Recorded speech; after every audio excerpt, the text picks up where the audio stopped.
বন্ধুরা, ইলিশ মাছের রেসিপি নিয়ে আসলাম। কিভাবে ইলিশ মাছ ভাজলে তেল বের হয় বেশি পরিমাণে, সেই টিপসটা দেখে নেন। যদি সম্পূর্ণ ভিডিওটি স্কিপ না করে দেখে নেন, তাহলে বুঝতে পারবেন যে ইলিশ মাছ থেকে কিভাবে তেল বের করে। নমস্কার বন্ধুরা, কেমন আছেন সবাই? আজকে নিয়ে নিচ্ছি 3টা ইলিশ, আর এইগুলো ভেজে নেব। আজকে আমাদের বাসায় অনেক মেহমান। ইলিশ মাছটা খুব সুন্দর করে লবণ হলুদ মেখে সামান্য একটু মরিচের গুঁড়ো দিয়ে মেখে ভেজে নেব। আমি পাপড়ি কিচেন থেকে চলে আসলাম আজকে মাছ ভাজার রেসিপি নিয়ে। বন্ধুরা, বাজারে মাছের সেই দাম, 3টা মাছে 1 কেজি হয়েছে নিচে 1200 টাকা। আর এই যে এখন আমি মাছটা খুব সুন্দর করে মেখে নিচ্ছি। সবাই কেমন আছেন? আশা রাখি আপনারা সবাই ভালো আছেন। আমি কিন্তু আমার পরিবার নিয়ে খুব খুব ভালো আছি। আর এই যে বন্ধুরা, মাছটা কিন্তু খুব সুন্দর করে মেখে নিয়েছি। মাছ মাখার সময় সামান্য একটু মরিচ দিলে খুব সুন্দর কালার আসে, আর খেতে কিন্তু ভালো লাগে। ফ্রাই প্যানে দিয়েছি সরিষার তেল। এখন আমি মাছগুলো সব ভেজে নেব। আর মাছে কিন্তু কালকে ধোয়ার সময় দেখেছি অনেকটা তেল হয়েছে। আর সম্পূর্ণ মাছগুলো সরিষার তেলে ভেজে নিলে ভালো হবে খেতে, কারণ এখন তার আগের মতো অত তেল বের হয় না। যতটুকু বের হয় ততটুকু কিন্তু ভালোই লাগবে। ইলিশ মাছের তেল খেতে আমার ছেলে ভীষণ পছন্দ করে। বন্ধুরা, মাছগুলো সব দিয়ে দিয়েছি, আর এখন আমি খুব সুন্দর করে ভেজে নিয়েছি। আর সম্পূর্ণ মাছ কিন্তু একসাথে দিয়ে নিতে পারছি, যেহেতু আমার ফ্রাই প্যানটা কিন্তু অনেকটা বড়। আর জালটা একটু কমিয়ে ভাজতে হবে, তাহলে কিন্তু মাছের থেকে তেলটা বের হবে। বন্ধুরা, এখন আমি মাছটা একটু উল্টে দিচ্ছি, আর একটা পাশ হালকা করে ভাজা হবে। আর আজকে কিন্তু মাছে এই তেল দিয়েই হয়ে যাবে খাওয়া, কারণ তেল কিন্তু আস্তে আস্তে বের হইতে আছে। আর তেলে কিন্তু আমার ফ্রাই প্যান একদম ভরে গেছে। এটা কিন্তু বলতে পারেন একটা ইলিশ মাছ ভাজা টিপস।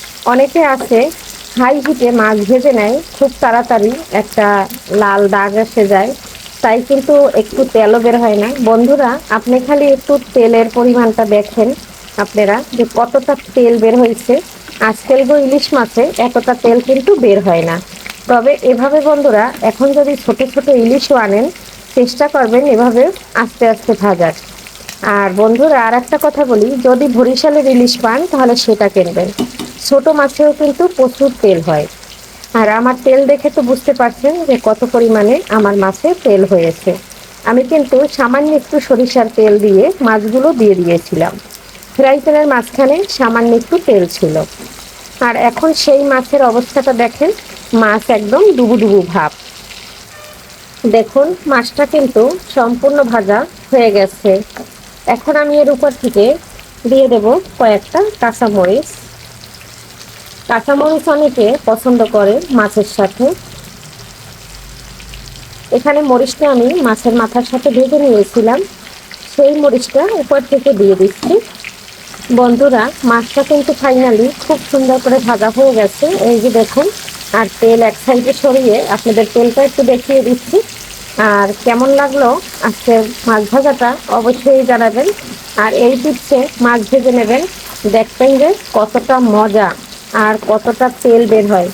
আর আপনাদের একটু তেলটা শেয়ার করে দিচ্ছি, দেখেন বন্ধুরা কতটা তেল বের হয়েছে। আজকের রেসিপি আমি এখানেই রাখবো। আর মাছটা কিন্তু এখন নামিয়ে নেব, আর তেলটা কিন্তু আলাদা একটা বাটিতে নিয়ে নেব। আর মাছটাও খুব সুন্দর করে একদম ভিতর বাহির সম্পূর্ণ সিদ্ধ হয়ে গেছে। আর যদি হাই হিটে মাছ ভাজেন, ভিতরটা কেমন কাঁচা কাঁচা থেকে যায়, আর মাছটা কিন্তু সিদ্ধ হতে চায় না। দেখুন বন্ধুরা, মাছটা কিন্তু সম্পূর্ণ নামিয়ে নিয়েছি। বন্ধুরা দেখুন, এই যে কত বড় বাটিতে আমি তেলটা রেখেছি, আর স্টিলের বাটিতে তেলটা রেখেছি। আর মাছটা কিন্তু খুব সুন্দর করে ভেজে, মরিচটাও কিন্তু ভেজে নিয়েছি। মরিচ ভাজা দিয়ে ইলিশ মাছ খেতে কিন্তু দারুণ লাগে গরম ভাতের সাথে। কে কে এরকম পছন্দ করেন অবশ্যই আমাকে জানাবেন। ছোটবেলায় আমার পিসিমা আমাকে এভাবে খাওয়াইছে, অনেক মজা লাগে।